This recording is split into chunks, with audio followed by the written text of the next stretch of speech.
Hey y'all, welcome back to my channel. I am the Divine One and I'm bringing you yet another assortment. Hey y'all, it seems like every 10.5 business hours there's a black man just embarrassing the collective of black men globally, huh? And y'all had to have known that I was coming with my clippers to adjust some hairlines. But first of all, we hit 10,000 subscribers on this channel, so I just wanted to acknowledge all of the new subscribers, welcome, and to the OGs who have been riding shotgun with me since day one, thank you. Every share, every like, and every comment, I love to respond to comments and I read every one. Good or bad, I appreciate you all. Now let's get down to business, okay? Drillificent, you got that straight edge ready? Now, Divine, you know I stay on ready. Let's get focused. Gather around, churn, and have a seat. Today I have a word about pride, prejudice, and pigskin. We're diving into the drama between former NFL quarterback Robert Griffin III and Super Bowl champion Ryan Clark, and trust me, it's deeper than a Twitter spat. It's a lesson on internalized anti-blackness and the way that some black men still haven't learned that their interactions, be it personal or professional, with non-black people should not include the diminution of other black people. Notice how I didn't need to use platitudes to gaslight like the usual suspect. Love who you love, or love is love. Sidebar, did you know, black men,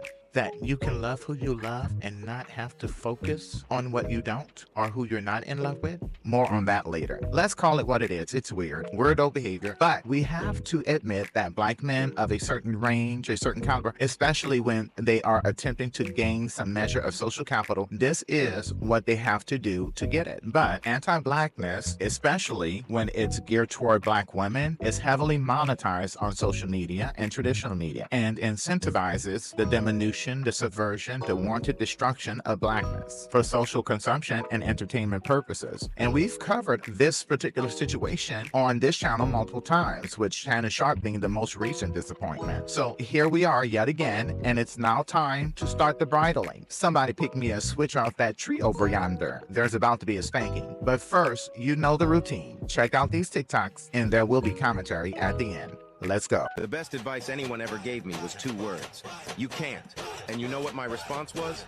2 words. Watch me.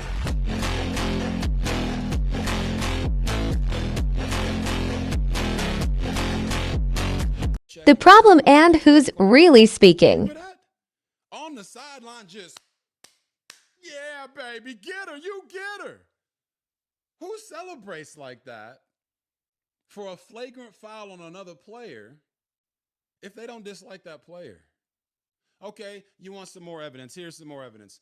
Remember last year when they were talking about who gets the credit for the expansion and the eyeballs and the popularity boost of women's basketball? Not just the WNBA, but women's basketball in general, because of the spike in the women's NCAA tournament and in WNBA viewership.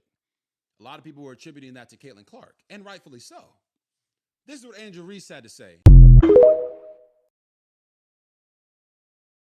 RG3 called what Angel Reese did hate. He said you could see the hate on her face for Caitlyn Clark. I'm not really sure when we moved in to being able to read the expressions of a person and know their intent, know their character, know their perspective. But he does understand hate, because I think he also understands the hate of self. When you look at the play, which is all we can speak to as professionals, all we can speak to as analysts, Angel Reese pushed one of her teammates. Caitlyn Clark had a hard foul, which is part of basketball. I feel like it was assessed correctly. And Angel Reese's reaction is the sort of reaction you get in a situation when you feel like you took an intentionally hard foul. That's competitiveness. That's rivalry.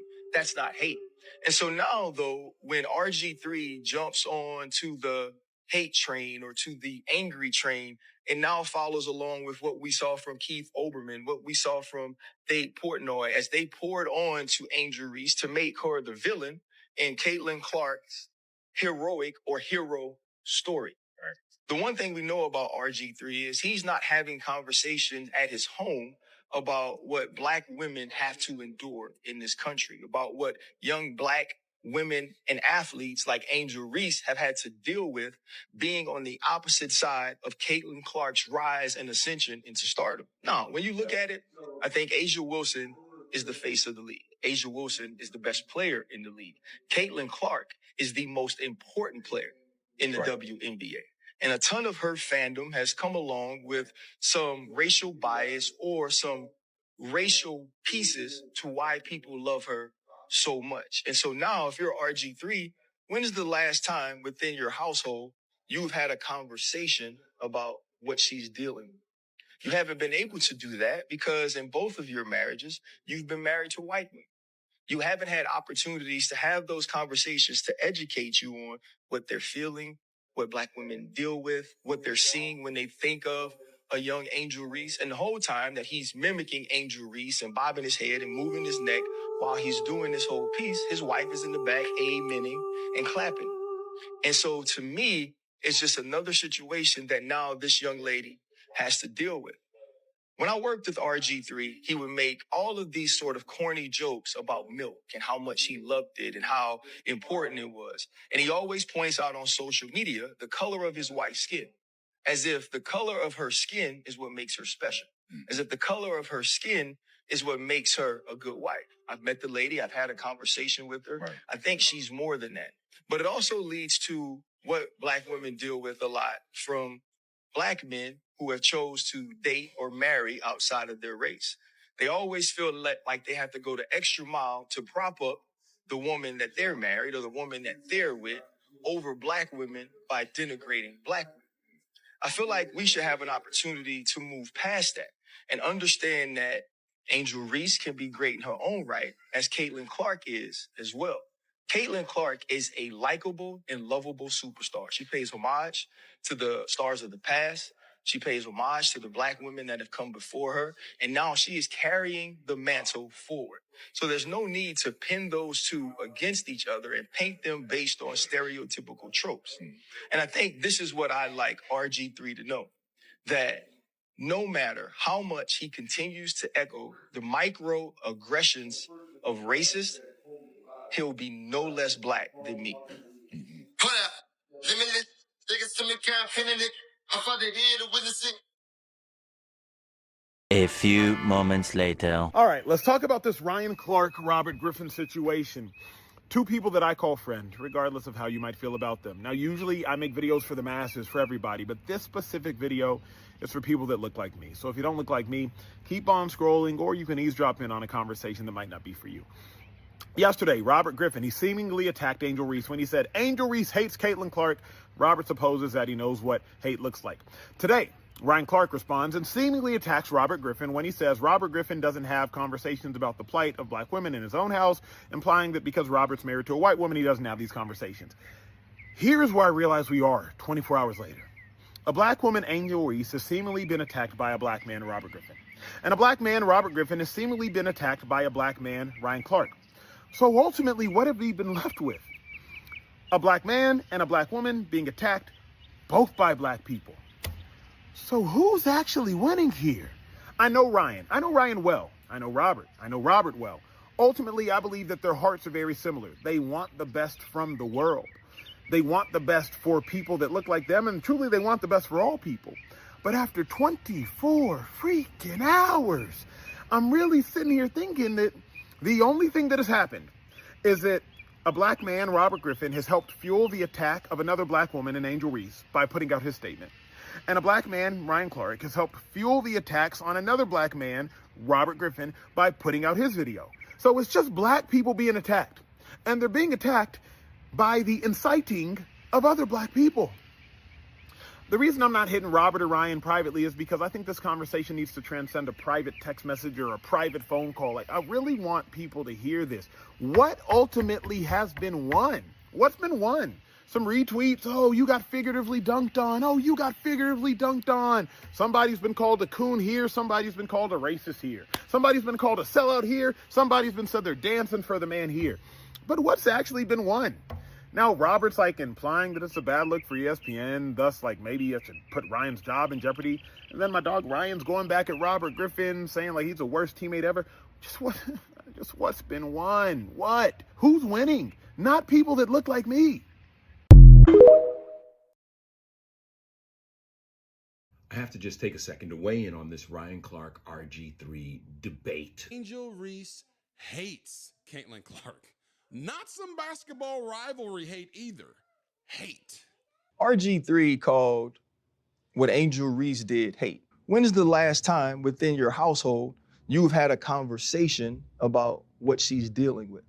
You haven't been able to do that because in both of your marriages, you've been married to white women. All of you know there's a line in life that you just simply don't cross. Wives and children are always off limits.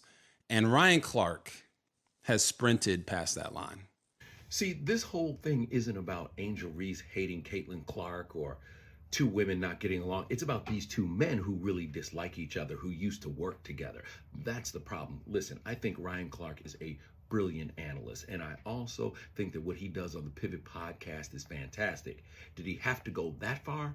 No, he didn't, because you know why? RG3 made a silly take. His take was about clicks. It wasn't about basketball. It was about clicks, because if he was analyzing basketball, he would have talked about a bunch of other things, like that game was the most watched WNBA game, the one between the Sky and the Fever, in 25 years. 2.7 million people tuned into that game, even though it was a blowout. What about Caitlyn Clark's triple-double? What about Angel Reese's double-double? What about the fact that Angel Reese is the fastest player in WNBA history to get to 450-plus rebounds and 450-plus points, or 20 double-doubles? All those things tell me that these two women are great players, and instead, you turned it into an episode of The Housewives. After the foul that Caitlyn Clark put on Angel Reese tried to hit her. But if it wasn't for Aaliyah Boston putting her arms in the way, Angel Reese would not be playing basketball anymore, because she was going to sucker punch Caitlyn Clark. No, she wasn't. That was ridiculous, and that's what I'm talking about. Listen, I know you want to frame Angel Reese as this big villain, but understand this. There's a reason why folks like McDonald's, Amazon, hell, even Goldman Sachs partner with Reese, because they know she's a bankable commodity. And that's the thing here. Bankable commodities. Both women are very bankable. That's why Caitlyn Clark is the face of Nike and so many other companies. And that's why Angel Reese is the face of Reebok. And for years to come, we hope this rivalry flourishes. That's why I'm really happy that Ryan Clark apologized to RG3 and his wife today, because that was important. It shifts the conversation back to basketball and not somebody's stupid theatrical take for clicks. Ain't nobody hating nobody.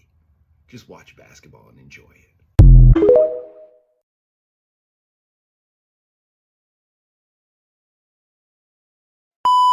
In one corner, we have RG3, once a rising star quarterback, ringless, with an unremarkable NFL career in my opinion, who is now a talking head transitioning to podcasting. It sounds like he done activated that backup plan, who apparently thinks he can see into people's souls. What's next for him? Tarot card reading? This man watched a hard foul in a WNBA game and proclaimed from on high that LSU legend, Angel Reese, the Bayou Barbie, hates Iowa sharpshooter Caitlyn Clark. Not dislike, not rivalry, but hate.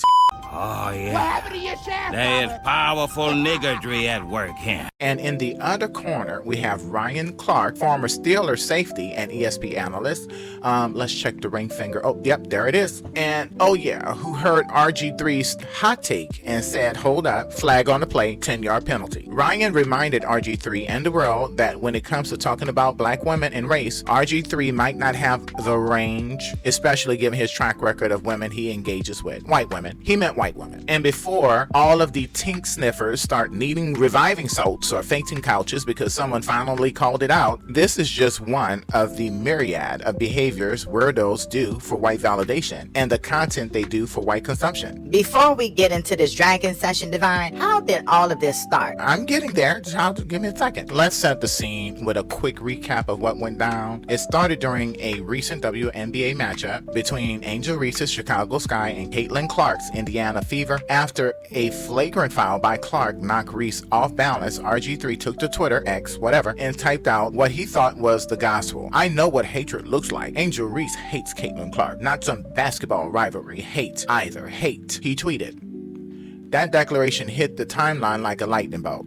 and not in a good way. Of course, the usual suspects and mediocre white supremacists exercised their Twitter thumbs online after RG3 basically put the battery in their backs to go on the attack against Angel Reese with the tone and not so subtle mantra of reverse racism. See, that's the problem with dog whistles. Not that RG3 cares because he thinks he's somehow immune. First of all, Robert, what possessed you to think you could diagnose hate by just looking at a basketball player's face? I just have to ask, did the good Lord grant you special hate detecting eyes we don't know about? Because from where we sit, Angel and Caitlyn seem to have a mutual respect, even a friendly hug in the handshake line in March. They're competitors, not blood enemies. But here comes RG3 pouring gasoline on a cooled flame, trying to resurrect a narrative of black rage where there was none. How thoughtful, Robert. Since you have your thinking cap on, Robert, think about this. If you chased better stats while you were in the NFL as much as you chased clout online, you might have had a chance at the Hall of Fame or at least a championship rank. We really needed a black man loudly announcing that a young black woman is seething with anger and hate, confirming every stereotype people love to believe about us in general and black women in specific, child. And who exactly was Angel Reese hating, RG3? Caitlyn Clark, the same Caitlyn Clark who herself had famously taunted opponents with a "you can't see me" gesture in college hoops? When Angel returned that energy during LSU's championship win, the media was quick to call Angel classless, even though Caitlyn was celebrated for the same. Angel Reese became a symbol in that moment, exposing a double standard in how America views confident black women versus their white counterparts. Okay, and it wasn't just men like RG3. You had Keith Olbermann, of all people. Child, his arms must was tired from all of that reaching. But if anything, Angel had every right to be annoyed by the public treatment she got, but hate Caitlyn personally? The ladies literally squashed any beef months ago. RG3, it sounds like you were projecting something that wasn't there, and for what? For clout? For attention on your commentary on your new podcast series? Or maybe, just maybe, because you have some unresolved biases about black women yourself. Not to mention the optics of your white wife in the background nodding approvingly. Stay right there, Divine. Elaborate, illuminate. All right, I got you. Let us project onto his wife in exactly the same fashion that RG3 had no problems projecting the jealous, hateful stereotype onto Angel Reese. It's only fair, Divine. Exactly. So maybe RG3's wife was nodding because she hates black women. Maybe RG3's wife only finds him attractive when he's attacking another black person, in particular a black woman. Maybe RG3's wife is one of those racist white women who had to date black men because no white men in her community found her attractive. It's giving throwback, Divine. Nondrilificent is giving trash collector. It's giving the money right, Divine. Nondrilificent is giving social climber. It's giving back secured, Divine. Nondrilificent is giving baby dick energy is what it's giving. Maybe this whole situation stems from some sort of kink play, or maybe RG3 has some undiagnosed CTE. Well, we know it's not that. As many times as he's been on the injured list, somebody somewhere would have had to have run a scan at some point. Let's not forget, this isn't RG3's first time stirring the pot. This man has a history of making real questionable statements to please a certain crowd. And I'm sure that crowd wears sheets with pointed hoods, right? Just last year, RG3 weighed in on a debate about Jackie Robinson and diversity, tweeting that Jackie breaking baseball's color line in itself was not political, as if the mere act of a black man entering an all-white league in 1947 wasn't a profoundly political statement, child. The cognitive dissonance jumped out right there. More on that academic term soon. Don't worry, class is in session in a minute. RG3 even chastised ESPN for discussing Trump's anti-diversity agenda on a sports show, basically saying stick to sports when it comes to racism. Sounds familiar? It's the kind of stance that earns applause from those who prefer their black athletes grateful and silent. So RG3 has a pattern, downplaying racism, centering himself in a racial conversation, and apparently now psychoanalyzing black women's emotions from afar. And why would we expect anything different from a black man who would post this receipt, please? That receipt thingy, thank you.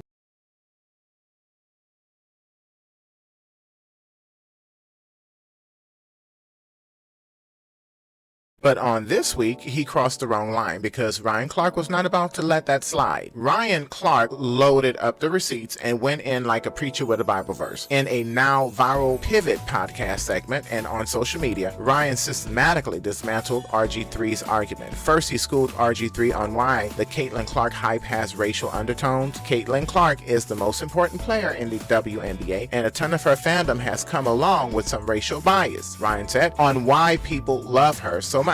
Ryan explained. In other words, Caitlyn Clark is great, but let's not act like part of America isn't extra enamored with the white girl with a good three-point shot, while often nitpicking black stars like Angel. Then Ryan dropped the hammer. Yes, he did, child. He pointed out that RG3 might not even be equipped to recognize what black women like Angel go through. Why? When is the last time within your household you've had a conversation about what she is dealing with? You have not been able to do that because in both of your marriages you have been married to a white woman, Ryan stated bluntly. Whew, somebody finally said. Cue the organ riff and shocked faces in the pews. Did he lie though? Nope. RG3 has indeed had 2 marriages, both to white women. Ryan's point was crystal clear. RG3 lacks the range. RG3 lacks the first-hand insights into a black woman's experience because he's chosen partners who don't live that experience. So how can you speak about something you don't have any experience in, Robert? This was the comment that sent RG3 into a fury. He felt Ryan crossed the line by mentioning his wife, who was in the video when he was attacking Angel Reese. RG3 fired back with a defensive video on TikTok, essentially calling Ryan jealous and cowardly for bringing family into it. He didn't bring family into it. He didn't bring your children into it. He brought your wife, who was present in the video, nodding approvingly. I'm sorry, but she became fair game. Nowhere did Ryan mention your children, so you can stop it right there. What Ryan did do was provide the receipts of you mixing chocolate and milk together to describe your children, like a fucking psycho. Now hold on, Divine. You're supposed to be tagging Bishop Jamal Bryant in this. You know what? You're right. Forgive me, Father. Moving right along. He painted himself as the victim. Who painted themselves as the victim? RG3 and True. I would like to speak to the manager Final Karen form, a tactic we've seen before. Ah yes, the how dare you call out my obsession with whiteness publicly, while I publicly validate all of the stereotypes against a black woman. Classic. RG3 even posted a cozy photo with his wife on Instagram shortly after, as if to double down defiantly on his life choices and maybe to get some sympathetic pats on the back. But Ryan wasn't cowed. He unleashed a scathing response on X. Bruh, you know what it is with me and you. No matter how corny, how bad a teammate you were, I had your back. What did you do? Invite someone on your show you know I don't fool with to ask questions about me. You're a phony, bro. One of the worst teammates I ever had, both on the field and in TV. Ouch.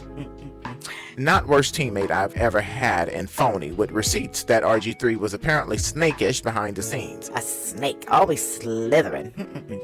Ryan went full throttle, basically pulling RG3's hoe card in front of the whole congregation. He exposed how he had protected RG3's image in the past while RG3 was allegedly plotting and gossiping. Character revealed, Your Honor. Let's take a moment here to appreciate the irony. 10 years ago, journalist Rob Parker lost his job for questioning RG3's black authenticity, calling him a cornball brother on ESPN because RG3 had a white fiance at the time and was rumored to be politically conservative. Child, very cliche at this point. At the time, people dragged Parker for it, said it was out of line and irrelevant. Sounds familiar? Parker got suspended and essentially ousted from ESPN for daring to raise the issue of RG3's relationship to blackness. Fast forward to 2025, and what do we see? RG3 himself consistently giving us reasons to revisit that very question. He tweets Black Lives Matter, but type equivocations. He dons the cape to defend white comfort at every turn. He makes corny jokes about loving milk, yes, literally milk, as a euphemism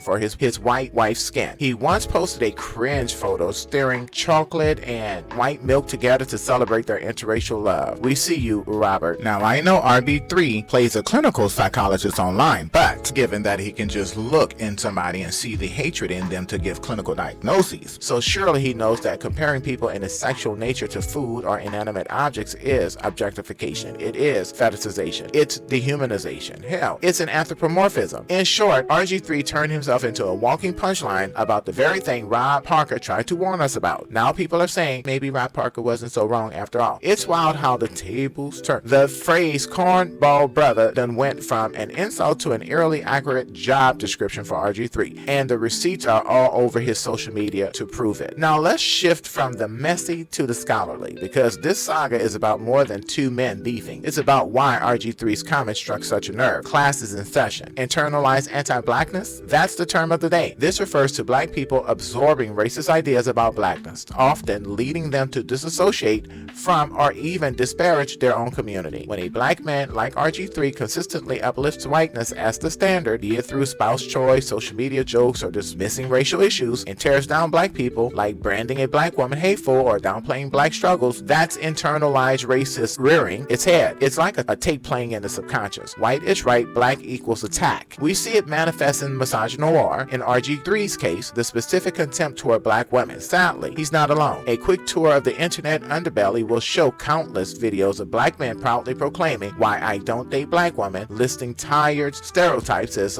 justification. They'll say black women are too angry, too masculine, not submissive enough, echoing centuries old racist tropes, as if those were their own original thoughts. Never mind that these ideas were cooked up by white supremacy to devalue black womanhood. These black men drank the Kool-Aid and asked for seconds because black women, to the same scale, didn't reciprocate that same energy. What if black women used the same ideas cooked up by white supremacists to devalue black manhood? That they're too angry, easily to conquer, hyperly sexual, and easily controlled. Consider this: about 24% of recently married black men have a non-black spouse, roughly double the rate for black women. Love is love, and interracial relationships by themselves aren't the issue. I am not here to police Cupid, but within that 24%, there is a noticeable subset who seem to choose partners as an implicit in rejection of black women, and they often have nasty attitudes to match. They'll be the first to tell you and tell you and tell you ad nausea all about why lighter or whiter is better. They'll put white women on a pedestal specifically to look down on black women, which is exactly what RG3 did when he wouldn't shut up about his wife's milky complexion. Ryan Clark even noted he always points out on social media the color of his wife's white skin, as if the color of her skin is what makes her special. That's fetishization, devaluation rolled into one toxic package. And here comes the cognitive dissonance, psychological conflict from holding contradictory beliefs simultaneously. Picture RG3, a black man who on one hand claims to support Black Lives Matter, at least when it's convenient for the cameras, but on the other hand undermines black advocacy by softening it with all lives matter rhetoric and attacking prominent black figures like Angel Reese or even the concept of Jackie Robinson's activism. There's a disconnect there, a tension. He wants to be seen as for the people enough to not get outright canceled, but he also wants to keep mainstream media comfortable enough to keep those checks coming and that image polished, because the one thing that is consistent is that once those checks start rolling on in, his wife will most likely be rolling on out with whatever he has left in the bank account. That tension leads to absurd statements like RG3's infamous tweet equating Black Lives Matter with All Lives Matter, which Black Twitter dragged him for. It's the I'm down for the cause, but not if it upsets mass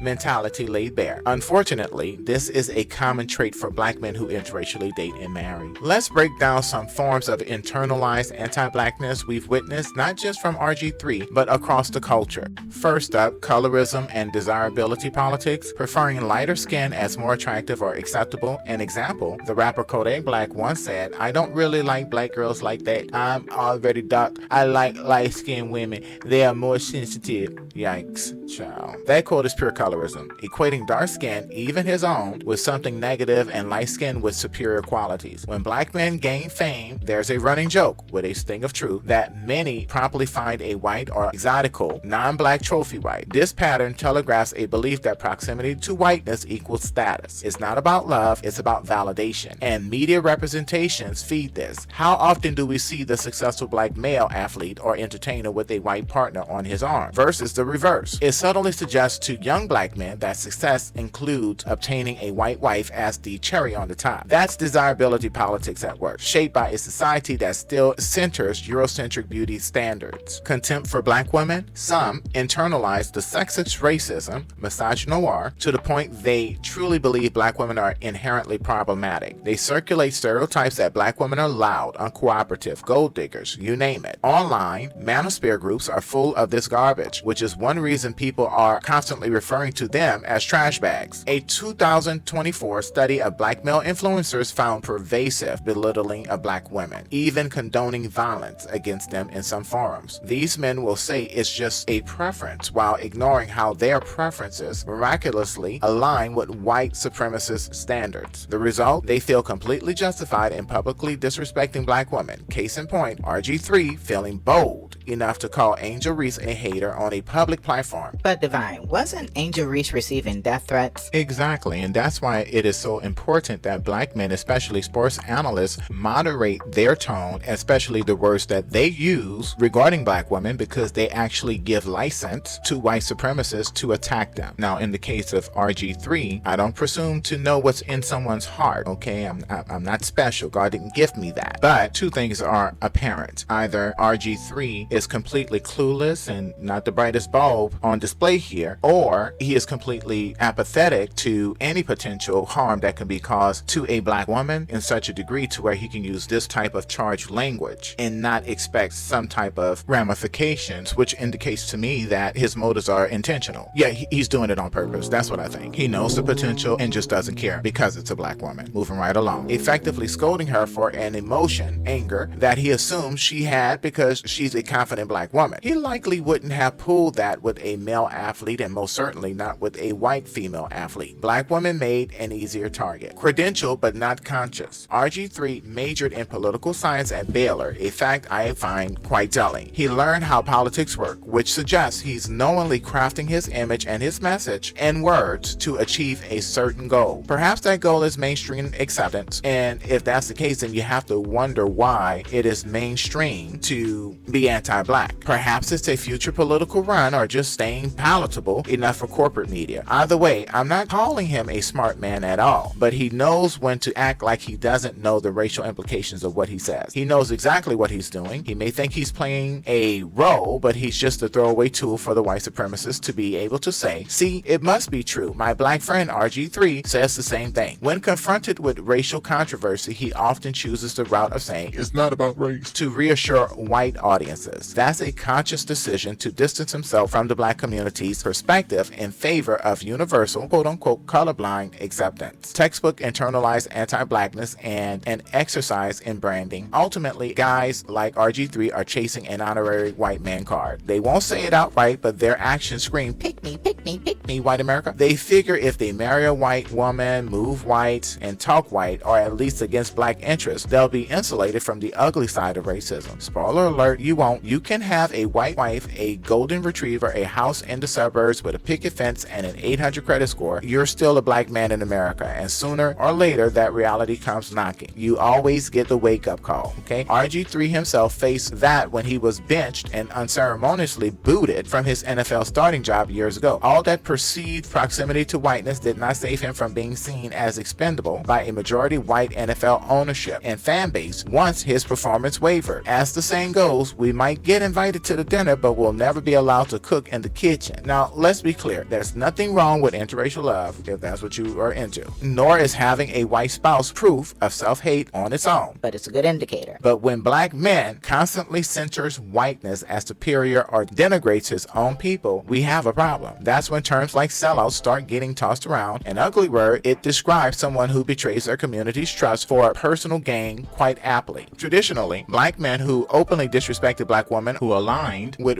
racist ideologies would get checked hard by other black people, especially other black men, often privately, sometimes publicly. In recent years, however, a lot of that checking went away, drowned out by its just his preference excuse or the false equivalency brigade. You know, the, well, black women date white men too crowd, which statistically happens far less and usually without the vitriol. Ryan Clark calling out RG3 felt refreshing to many of us because it signaled a return of that accountability. As Ryan essentially said, you don't get to drag a black woman when you've never even loved one, period. You forfeit a certain credibility on the subject. It's like a preacher with no Bible trying to tell the church how to get saved. Not saying RG3 can't ever speak on racism, but he sure as hell shouldn't lead the conversation when his life choices indicate a disdain or at best indifference for black womanhood. Think about it. RG3 publicly revealed in the joke of likening his wife to the finest grade of milk. What is this obsession with milk? Was he breastfed or he didn't get no Similac or icy meal? I don't know what that issue is, but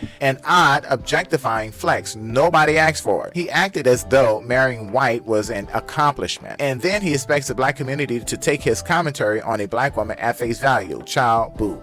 As Cameron, the rapper, recently noted on his sports talk show, a black man with a white white wife trying to speak for black people is walking on thin ice. Cameron himself caught feelings when his co-host Mace teased that a black man couldn't be pro-black while dating white women, but then Mace gave Cam an out by saying he knows Cam still dates black women. Mace should have stood on business, but okay. The truth hit a bit close to home for Cam, who defensively insisted he still could talk on black issues, but child, who's gonna listen? The discomfort was palpable. Why? Because deep down, many know there's a kernel of truth. When your life partner is white, you do have blind spots regarding racial dynamics, especially gendered racial dynamics. In black men's case, especially how they have been pontificating ad nausea for years now about their quote-unquote preference for white women, that black woman, fill in a negative stereotype here, or how they even give white women a license to speak of black women as being envious because of whatever child. This is not a case of boy meets girl or happenstance. It's a case of who they pursue and the level of priority they place on whiteness. Black men treat it as a status symbol, quick to rub it in a black woman's face. And given RG3's behavior online with his post about milk, it is evident that he too participates at some level in this type of promotion. It doesn't mean such men are banished from black discourse, but humility and listening are required. RG3 showed neither. Instead, he presumed to lead the discourse by accusing Angel Reese of hatred she never professed. That's why Ryan's clapback was so necessary. And let's underscore something, okay? Ryan Clark did what more black men need to do: stand up for black women even when it means calling out another black man. There has long been a cultural hesitance among black men to publicly check each other in defense of black women. As Ryan's stance illustrates, we can't keep giving passes to behavior that harm our quote-unquote sisters under the guise of bro code or unity. Unity doesn't mean blind allegiance when one of us is in the wrong. True unity includes accountability. Ryan essentially said to RG3, "Bruh, you're out of pocket and I'm going to pull your coattail in front of everybody because you did the damage in front of everybody." There's a new generation watching, and they need to see that anti-black woman sentiment will get you checked. Friend or not, it's a form of community self-policing that's been missing in action and is long overdue for a comeback. But let's zoom out for a little bit. Why does any of this matter beyond internet gossip? Because it highlights how media representation and power dynamics play out. RG3 is a media figure on a major platform. He was on ESPN, and now he's on Fox. When he says something like that about Angel Reese, it isn't just an opinion, it carries weight. It becomes a headline, a talking point on shows, fodder for those who already think black women are angry. It can impact public perception of Angel and even WNBA marketing. Meanwhile, Ryan Clark risks his own platform to call RG3 out. Notice how some in sports media reacted. There were reports of people saying Ryan went too far for mentioning RG3's white wife who was nodding in the video, that he was making it personal. There were even whispers about whether Ryan might face internal discipline for this. We'll see. The fact is, historically, black people who speak out against internalized racism or challenge their peers, especially if it discomforts white audiences, often face professional backlash. Rob Parker lost his ESPN gig for much less bluntly saying what Ryan articulated in detail. We all owe Rob Parker a serious apology because he was never wrong, just early. My question, which is just a straight, honest question, is he a brother or is he a cornball brother?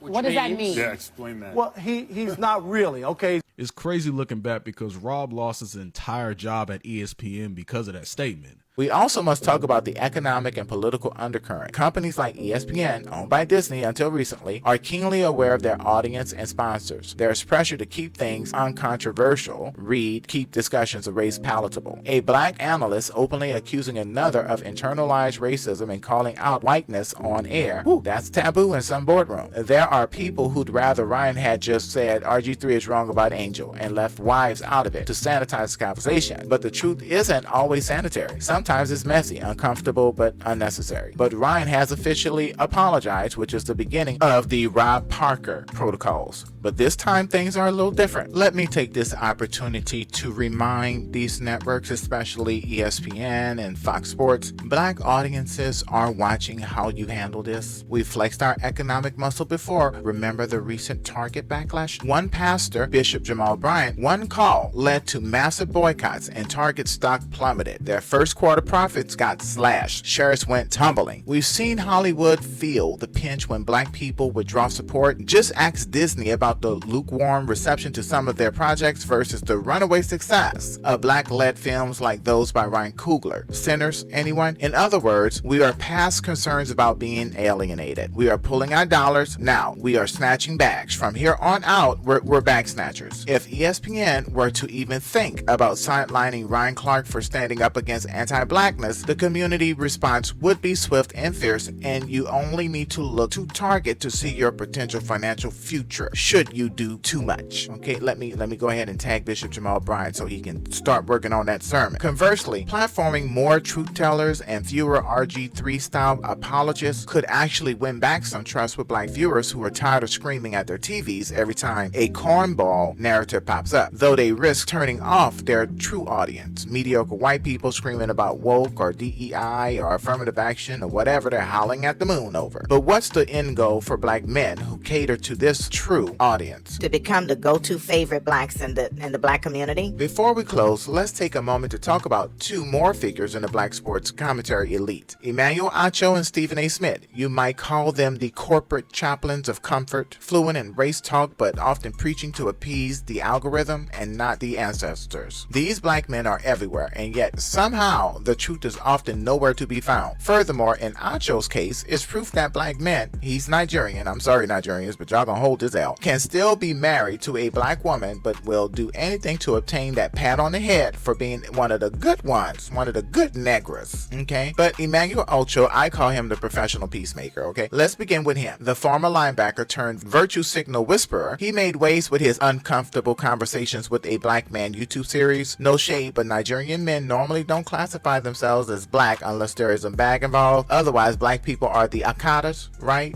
Anyway, it was a big hit, millions of views, books sold, Oprah cosigns, appearance on The Bachelor. Yes, you heard that right. But let's really unpack the comfort baked into these conversations. See, Acho didn't build his show to challenge white supremacy. He built it to soften it, to make it more palatable. His content was less Malcolm and more Mr. Rogers, and this helps the white supremacy go down, I guess. He'd sit across from well-meaning white people and gently explain that racism isn't about bad people, but about bad systems, while never truly indicting those benefiting from those systems. Emmanuel wanted to be the Chicken George of the boardroom, but freedom doesn't come with a smile and a LinkedIn-approved handshake. It comes with disruption. Let's not forget when Acho was tapped to replace Chris Harrison on The Bachelor during a racism scandal. He went out of his way to avoid words like white privilege and systemic oppression. He said he didn't want to talk about those things that would make people feel uncomfortable. Sir, that was literally the name of your show. Make it make sense. And when Acho was asked why he should be the one to explain blackness to white America, he said it was because he could speak eloquently and calmly without making anyone feel threatened, child. If this isn't an industry plan, child, I don't know what is. The internalized respectability is loud. Emmanuel, dear one, if white people only listen to your blackness when it comes in a three-piece suit and a soft indoor voice, are they really listening, or are they using you as a soothing buffer between themselves and accountability? Let's be clear here. There's a lane for conversation and patience, but what Acho offers is a TED Talk, not a revolution. He's more of an unlicensed therapist than a truth teller, and while that may win book deals and studio contracts, it would not have saved Breonna Taylor. It certainly won't protect women like Angel Reese or challenge RG3's Twitter delusions. What we need right now is not more media-trained metaphors. We need righteous fire, and Emmanuel doesn't have enough fire to toast a slice of bread. Moving right along. Oh, yes. Stephen A. Smith,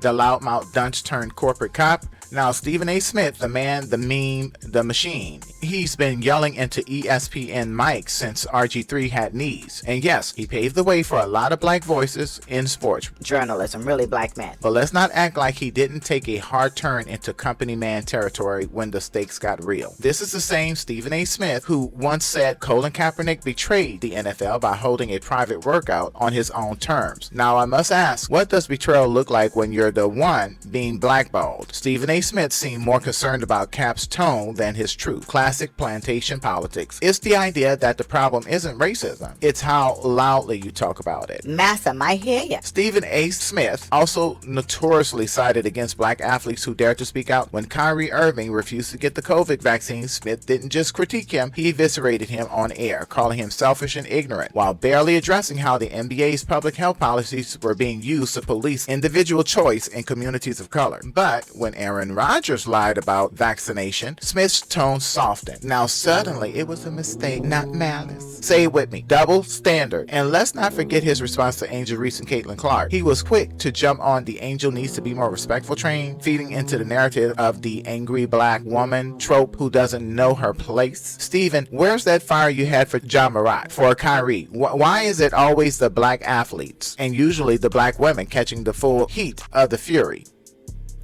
The truth is, both Acho and Stephen A. serve as safe black voices, and RG3 is working triple time to prove his worthiness to be a part of that club. They're allowed to speak on race, but only within certain boundaries. They can criticize, but not condemn. They can raise a brow, but not raise hell. And the moment they step outside that lane, trust, their handlers will remind them who signs those checks, and they will razzle-dazzle, kickball chain, and back to the tap-tap-tap dancing programming. This isn't about hating these men in particular. It's the do anything for white acceptance because you think it will guarantee you money as mindsets that's problematic. I will champion all who uplift the community. We must call these people out when black voices in power use that power to center whiteness, silence dissent, or rebuke the oppressed more harshly than the oppressor. Let's not forget, being black in the spotlight doesn't make you a champion of the culture. Sometimes it just makes you a well-paid gatekeeper. In closing, this isn't just tea to sip, it's medicine. It may burn going down, but it's meant to heal.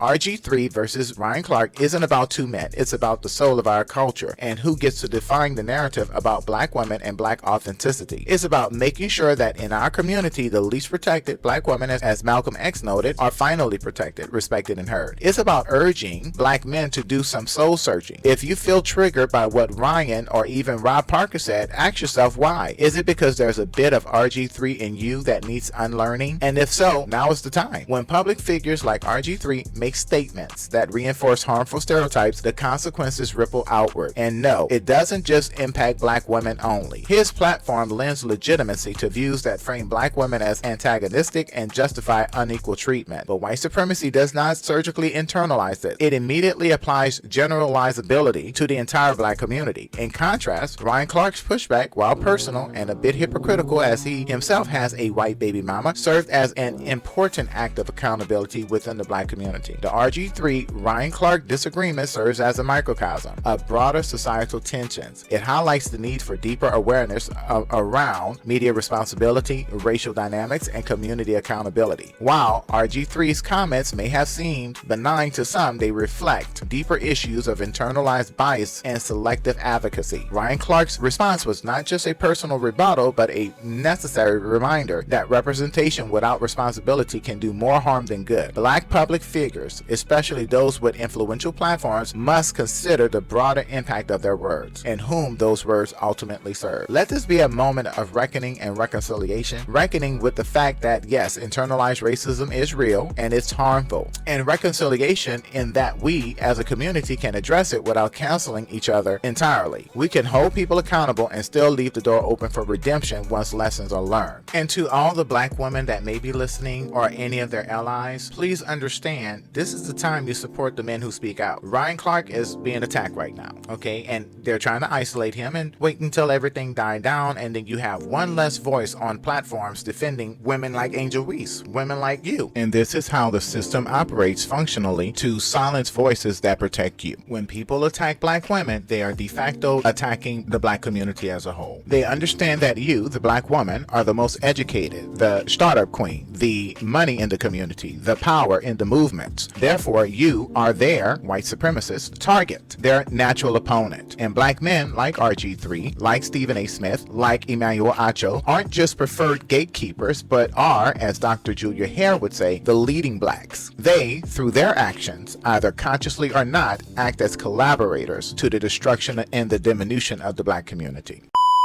We do not have to have black leaders anymore. Because everyone in this room is empowered to be a black leader. Because see, right now, these people that you're calling black leaders are not what they used to be with Marcus Garvey's day.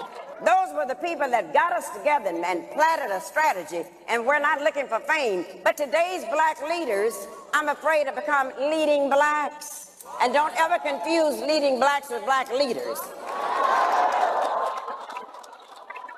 Let me tell you why you don't do that. One of the reasons you don't confuse them, black leaders are chosen by you. They're chosen by the people they're going to lead. They're chosen by us. But let me tell you about the leading blacks. The leading blacks are chosen by the media. Leading blacks are chosen by ABC, all broadcasting Caucasians. Leading blacks are also chosen by NBC, nothing broadcasting but Caucasians. And the rest are chosen by CBS, the Caucasian broadcasting system. And when you allow leaders to be chosen by the media that's owned by the corporations, when you get ready to change your lives, carefully watch and see what the leading blacks are doing, because that's when the leading blacks sneak into the door to the corporations, and they will tell the corporations, oh, we know how to go and put them down.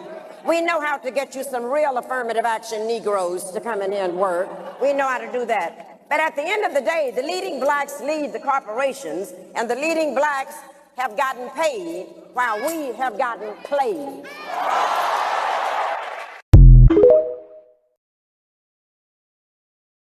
Well, it looks like our time is up. I thank you for making the time to go through it to the end with me. Like, share, and subscribe, please, and thank you.